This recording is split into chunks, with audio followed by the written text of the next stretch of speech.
Hi, I'm Tom Shue, and today we're going to talk about the wonderful world of wide angle lenses.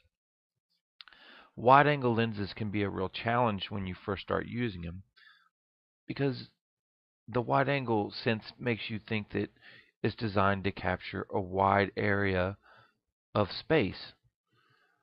If you use a wide angle lens in that manner, you're going to have some pretty disappointing results.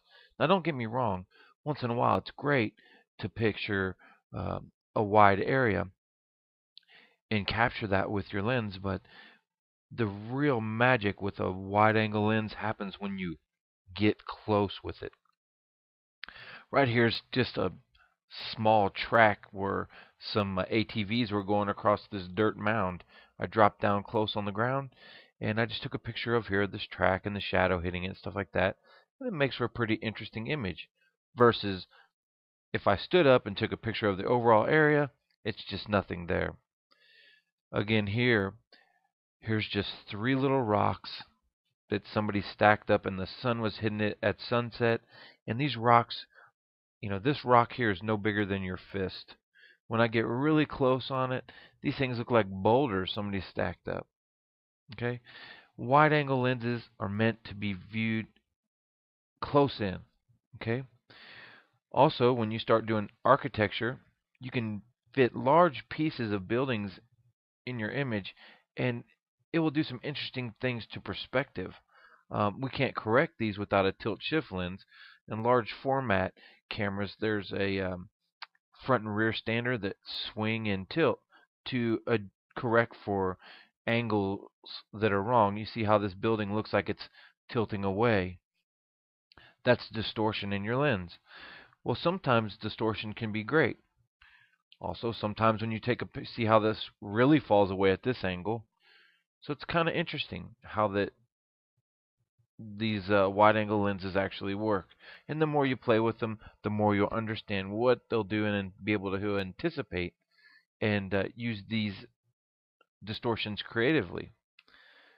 As I said, you can use these lenses to capture wide areas. This is a pretty wide swath, but it's really nothing impressive. And again here, this is a wide patch of area, and there's just nothing there. I'm not impressed with this image at all. It means nothing. It's just a wide angled shot. Now, if you take that wide angle lens and you get creative with it, obviously this shot's not that great, but I did manage to make one in this series of images when Scott Bourne and I went to the Las Vegas Motor Speedway and we did a shoot with this Jaguar. As you can see here, I got a little tighter with the lens, and I was trying to get his expression in the rearview mirror. And this image really didn't do much for me, but when I processed it, this is a pretty interesting image. Again, I'm close to the car, right next to the rear fender, and I'm capturing Scott Bourne looking through the rearview mirror at me, wondering what in the heck I'm doing. Also, you can see all this cool detail inside the fenders and how it kind of molds and goes to the curves of his Jaguar, and it's just an interesting image. Wide angle lenses are a lot of fun. You just have to learn how to use them. Here we are. This is a typical shot that I'd see with somebody using a wide angle lens. This happens to be a poster of Santana inside the Mandalay Bay Resort um, Event Center. Now, watch what happens as we move forward. As we move forward, we start to see that the perspective changes. Instead of being a square sign, which it actually is, we start to get more of a rectangular shape, and it's kind of tilted forward. And you can see that it's tilted forward from the shadows from the lamps. Now let's get a little closer, and you can see perspective changes again.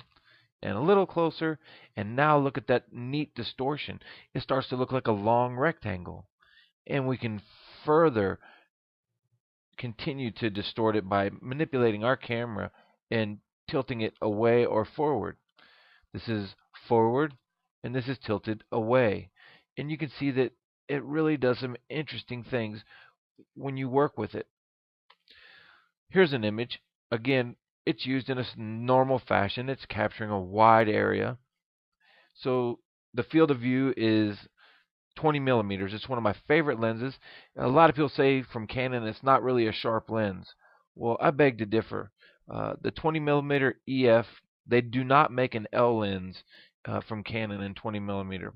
On a full frame camera, this is one of the reasons why I bought it, was to be able to use that neat wide angle lenses and short depth of field. So watch what happens when we start to play with the environment with this lens. Okay, we put a foreground element. That's a little bit more interesting of an image.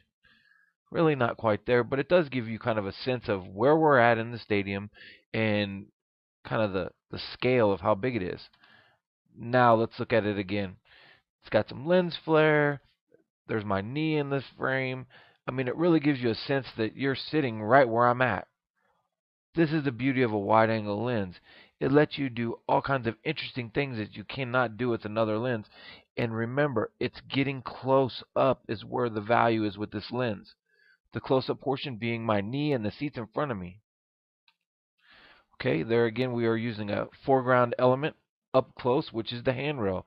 Kind of gives you a sense of how far up we actually are on that tier. Now here's again, we're using the lens, and it's not a very interesting image at all because we're so far away from everybody. It kind of gives you a sense of space, but it doesn't. It's just a boring picture. You could take this with your iPhone. Now this picture here is a step forward. This is the same gentleman right here as this gentleman here. I took 3 steps forward, got close right up in their guy's face, and she's looking at me and going, "What the heck is this guy doing?" This guy's sitting there going, "What are you doing?" He's wondering what I'm doing, but look at the stories being told. This guy's bored, this guy's interested, this guy's going, "Whoa, what the heck?" And this guy's just kind of ducking out of the way. But being able to see all these people, she's wondering what's going on. It's just an interesting way to photograph people, is wide angle lenses. It will distort people and it will do things to people. However, look past those distortions and enjoy it. Have fun with it. This is a kind of a weird angle. Looks like he's laying down, but it's actually I'm shooting from above straight down on this gentleman. And I kind of blew the shot, but I got these 3 guys in there, and you can see this guy's having a conversation, this guy's playing on his iPhone, and this guy's had a long day. So let's move on to the next image. Okay, again, wide angle lens. This is a typical iPhone picture. Hey, mommy, look, there's a Christmas tree. We'll just take a picture of it and put it on Facebook. We move forward onto the tree, and, there's some people walking around. Maybe it's a little more interesting. Move a little bit further, isolate the tree. Nah, it's a Christmas tree. Move a little bit further. We're going to fill the frame with the wide angle lens. Still, really isn't much at all to write home about. Let's really fill the frame. Well, that's kind of interesting. I guess I could have placed it a little different. I could have maybe cropped the image. All of these are out of camera, and none of them have been cropped. I could have got the ropes in there or whatever, but I really wasn't interested in the ropes. I took these images to demonstrate what you need to be doing with your wide-angle lens. Let's move forward. This is interesting. The focal point was right over here on this ornament, and it just lends a nice place. I could have probably composed this a little differently and moved this tip a little bit over here to the left. Okay, but it's kind of interesting as compared to that Christmas tree. There's some more ornaments. This is right in on that tree, those detail elements with that wide angle lens. This is not a macro lens. Macro lens would only focus, a portion because it doesn't really zoom in. There's some zoom macros, but wide angle up close does some wonderful things.